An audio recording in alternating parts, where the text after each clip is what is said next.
12장 그분 발에 향유를 부은 여인. 유월절 엿새 전에 예수께서 베다니로 들어가셨다. 그곳에는 얼마 전에 죽은 자들 가운데서 살아난 나사로가 살고 있었다.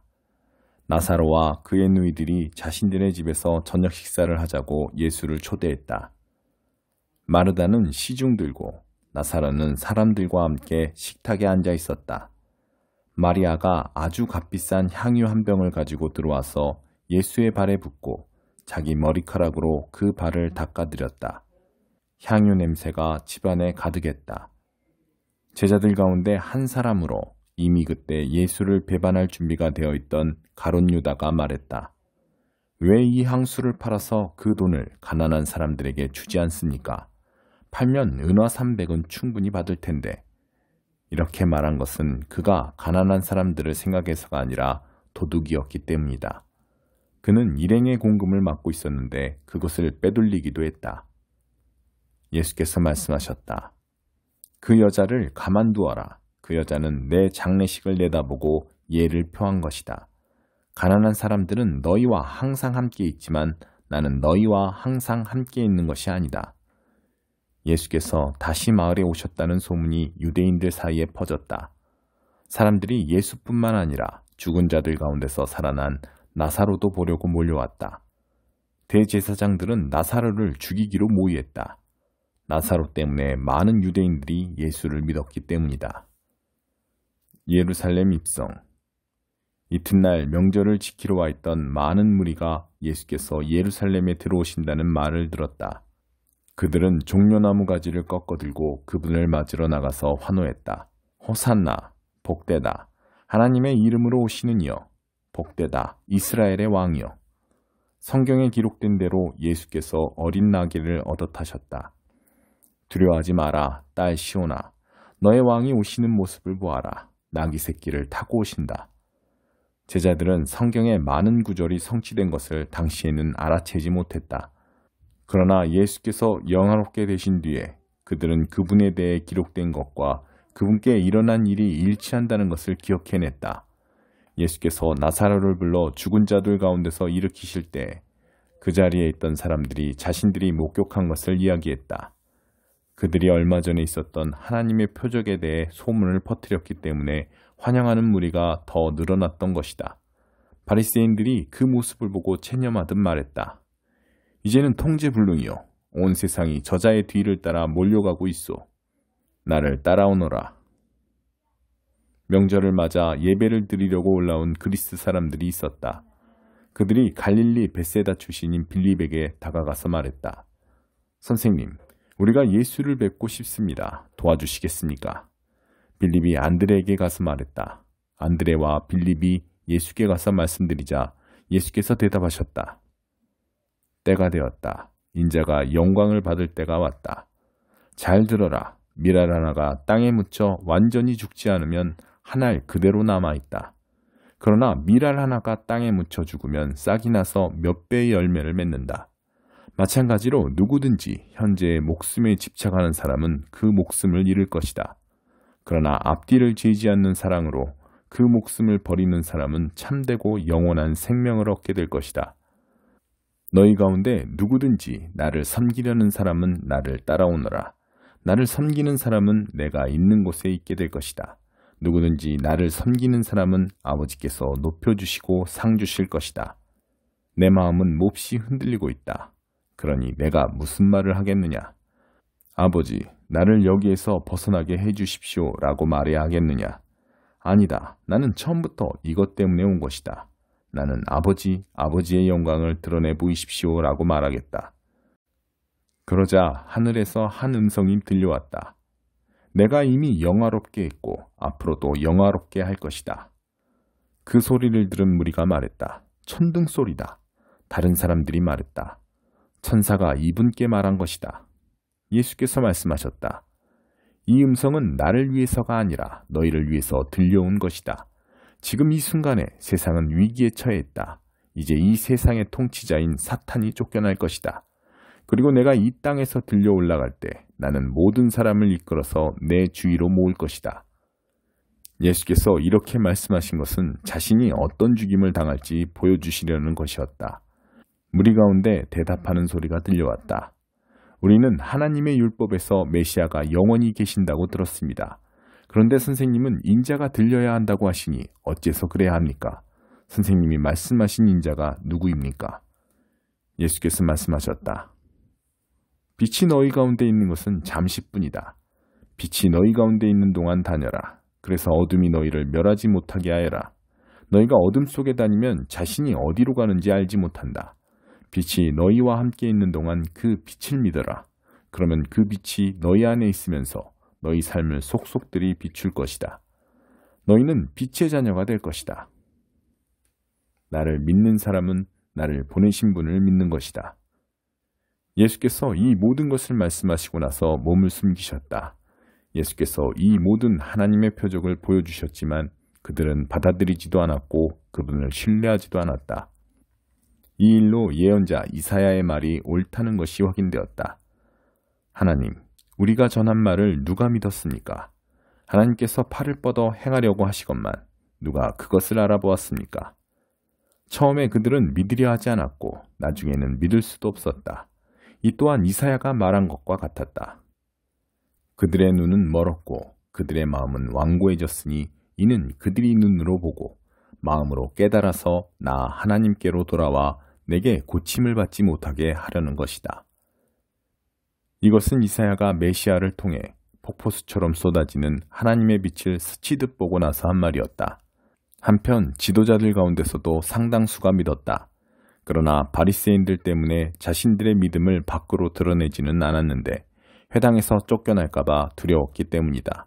그들은 위기의 순간에 하나님의 영광보다는 사람의 인정을 받는 것에 더 신경을 썼던 것이다. 예수께서 이 모든 말씀의 결론으로 이렇게 외치셨다.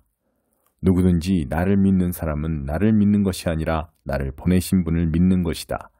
누구든지 나를 보는 사람은 사실은 나를 보내신 분을 보는 것이다.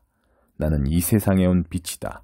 내가 온 것은 나를 믿는 모든 사람들로 더 이상 어둠 속에 머물지 않게 하려는 것이다. 만일 누가 내 말을 듣고 진지하게 받아들이지 않는다고 해서 나는 그를 심판하지 않는다. 나는 세상을 심판하기 위해 온 것이 아니라 세상을 구원하기 위해 왔다. 그러나 나를 회피하고 내 말을 받아들이지 않는 사람은 스스로 심판받기를 선택하는 것이다.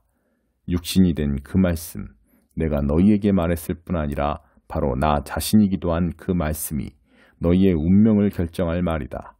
그 말씀 가운데 어느 것도 내 마음대로 지어낸 것이 없다. 나를 보내신 아버지께서 내가 무엇을 말하고 어떻게 말해야 하는지를 지시해 주셨다. 나는 아버지의 명령이 어떤 열매를 맺는지 정확히 안다. 그것은 참되고 영원한 생명이다. 내가 할 말은 이것이 전부다. 아버지께서 내게 말씀하신 것을 나도 너희에게 말한다. 13장 제자들의 발을 씻어주시다. 6월절 직전에 예수께서는 이 세상을 떠나 아버지께로 가야 할 때가 된 것을 아셨다. 예수께서는 자신의 소중한 동료들을 사랑하시되 끝까지 사랑하셨다. 저녁 식사 때가 되었다. 이때 이미 마귀는 가룟 사람 시몬의 아들 유다를 단단히 붙잡고서 예수를 배반하도록 준비를 마친 상태였다. 예수께서는 아버지께서 자기에게 모든 것을 맡기셨다는 것과 자기가 하나님께로부터 왔다가 하나님께로 돌아갈 것을 아셨다. 예수께서 저녁 식탁에서 일어나 겉옷을 옆에 두시고 수건을 두르셨다. 그런 다음에 대야에 물을 부어 제자들의 발을 씻고 수건으로 닦아주셨다. 예수께서 시몬 베드로에게 이르셨을 때 베드로가 말했다.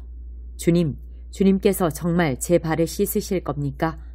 예수께서 대답하셨다. 내가 하는 일을 네가 지금은 이해하지 못한다. 그러나 나중에는 분명하게 알게 될 것이다. 베드로가 고집을 부렸다. 제 발은 절대로 씻지 못합니다. 예수께서 말씀하셨다. 내가 너를 씻어주지 않으면 너는 내가 하는 일과 아무 상관이 없다. 베드로가 말했다. 주님, 그렇다면 제 발만 씻지 말고 제 손도 씻어주십시오. 제 머리도 씻어주십시오. 예수께서 말씀하셨다. 아침에 목욕을 한 사람은 이제 발만 씻으면 된다. 너희는 머리부터 발끝까지 깨끗하다. 내 관심사는 위생이 아니라 거룩이라는 것을 너희는 알아야 한다. 이제 너희는 깨끗하다. 그러나 너희 모두가 깨끗한 것은 아니다. 예수께서는 누가 자신을 배반할지 알고 계셨다. 그래서 너희 모두가 깨끗한 것은 아니다 라고 말씀하신 것이다. 예수께서 제자들의 발을 씻어주시고 나서 겉옷을 입고 식탁 자기 자리로 돌아가셨다. 예수께서 말씀하셨다. 내가 너희에게 무슨 일을 했는지 이해하겠느냐? 너희는 나를 선생이라 부르고 주라고 부르는데 맞는 말이다. 내가 정말로 그러하다. 주이며 선생인 내가 너희의 발을 씻어주었으니 이제 너희도 서로 발을 씻어주어야 한다.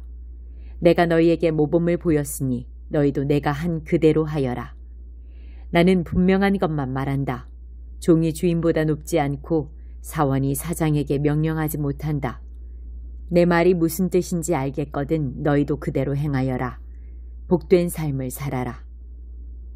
그분을 배반할 자. 지금부터 내가 하는 말은 너희 모두를 두고 하는 말이 아니다. 나는 내가 선택한 사람들을 정확히 안다. 그것은 다음의 성경 말씀을 이루려는 것이다. 내 식탁에서 빵을 먹던 자가 나를 배반하였습니다.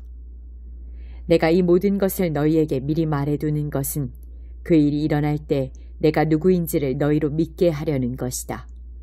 너희는 이것을 바로 알고 있어야 한다. 내가 보내는 사람을 맞아들이면 나를 맞아들이는 것과 같고 나를 맞아들이면 나를 보내신 분을 맞아들이는 것과 같다. 예수께서 이 말씀을 하시고 나서 근심하는 기색으로 그 이유를 말씀하셨다. 너희 가운데 한 사람이 나를 배반할 것이다. 제자들은 예수께서 도대체 누구를 두고 하신 말씀인지 궁금해서 서로 둘러보았다. 제자들 가운데 한 사람, 곧 예수께서 깊이 사랑하시는 제자가 그분의 어깨에 머리를 기대고 있었다. 베드로가 그에게 몸짓하여 예수께서 누구를 두고 말씀하신 것인지 물어보게 했다. 그래서 가장 가까이 있던 그 제자가 물었다. 주님, 그가 누구입니까? 예수께서 말씀하셨다. 내가 이 빵 조각을 적셔서 주는 사람이 바로 그다. 그러고는 빵 조각을 적셔서 가룟 사람 시몬의 아들 유다에게 주셨다. 유다가 그 빵을 받자마자 사탄이 그에게 들어갔다. 예수께서 말씀하셨다. 내가 하려고 하는 일을 하여라. 어서 마무리 지어라. 저녁 식탁에 둘러앉은 사람들 가운데 왜 예수께서 유다에게 그런 말씀을 하시는지 아는 사람이 아무도 없었다. 어떤 제자는 유다가 공금을 맡고 있었으므로 예수께서 그에게 명절에 필요한 것을 사라고 하셨거나 가난한 사람들에게 뭔가를 주라고 하신 것이려니 생각했다. 유다는 빵 조각을 받고 그 자리를 떠났다. 밤이었다. 새 계명. 유다가 떠나가자 예수께서 말씀하셨다. 이제 인자가 누구인지 드러났고 하나님이 어떤 분이신지도 인자 안에서 드러났다. 인자 안에서 하나님이 드러나시는 순간에 하나님의 영광이 드러날 것이다. 하나님께서 인자를 영화롭게 하심으로 그분 자신도 영광을 받으실 것이다. 자녀들아, 내가 너희와 함께 있는 것도 잠시뿐이다. 너희는 나를 찾을 것이다. 내가 유대인들에게 말한 것처럼 너희에게도 말한다. 내가 가는 곳에 너희는 올 수 없다. 내가 너희에게 새 계명을 준다. 서로 사랑하여라. 내가 너희를 사랑한 것 같이 너희도 서로 사랑하여라. 너희가 서로 사랑할 때 모든 사람이 그 모습을 보고 너희가 내 제자라는 것을 알게 될 것이다. 시몬 베드로가 물었다. 주님, 어디로 가십니까? 예수께서 대답하셨다. 내가 가려는 곳에 내가 지금은 따라올 수 없다. 그러나 나중에는 따라오게 될 것이다. 베드로가 말했다.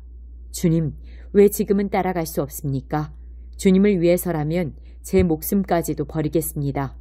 정말이냐? 나를 위해 내 목숨을 버리겠다는 말이냐?